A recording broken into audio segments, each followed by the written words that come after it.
Look என்னடா அங்க விடுற, லுக் இங்க விடு. மாவள யாரடி சீண்டி பாக்குற, டாப் போட்ட பேசுற. டேய் டேய் ஆத்தா வந்திருக்கேன்டா. ஆத்தாவா? ஆஹா, நேத்து வந்து ஆத்தா இன்னும் இறங்கல போல இருக்கே. அது என்னடா வேட்டி கட்டு? ஊர் ஸ்டைலு. அவுத்து விடுறா. விட்டுற.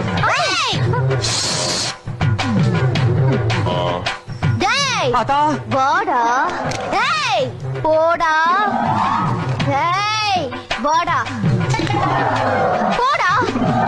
டேய் நில்டா. ஆத்தா மனசுல அதான் இதன்னு நினைக்க வச்சு நாளைக்கு என்ன ஏமாத்தன ஆத்தா உனக்கு ஆப்பு வச்சிருவேன். ஆத்தா ஆப்பு வைக்குதா? அண்ணே நான் பெட் கட்டின மாதிரியே எத்தனை போட வாட சொன்னேன், பயந்தாரா? ஆமா.